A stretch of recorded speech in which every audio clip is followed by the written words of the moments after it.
এই লোকটাকে পৃথিবীর যে কোনো জায়গা থেকে খুঁজে বার করো আর জিতে নাও 10,000। Okay. তোমাকে হাওয়াইন শার্ট, হাফ প্যান্ট এবং এই জুতো পরা একজন বৃদ্ধ লোককে খুঁজতে হবে। এটা করার জন্য 48 ঘন্টা সময় আছে। যাও।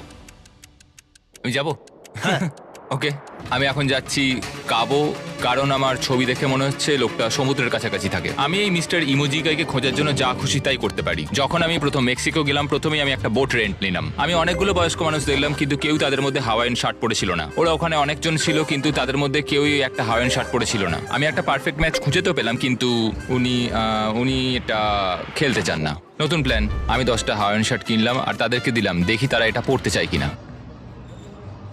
2 ঘন্টা কেটে গেছে, আমার মনে হচ্ছে এটা কখনোই কোনোভাবে সম্ভব নয়। আমি নিজেকে পরাজিত ঘোষণা করেই দিয়েছিলাম, কিন্তু সেই সময় অদ্ভুত একটা ঘটনা ঘটলো। আপনারা বিশ্বাস করবেন না, আমার সামনে কে বসেছিল। আপনাকে দারুণ লাগছে। আমি মিস্টার বিস্টকে কল করছি। হেই, কনগ্রাচুলেশন, তুমি এই মাত্র জিতে নিলে 10,000 কি ডলার। মানে? আরে সত্যি? আমরা কি হেলিকপ্টারে যাবো?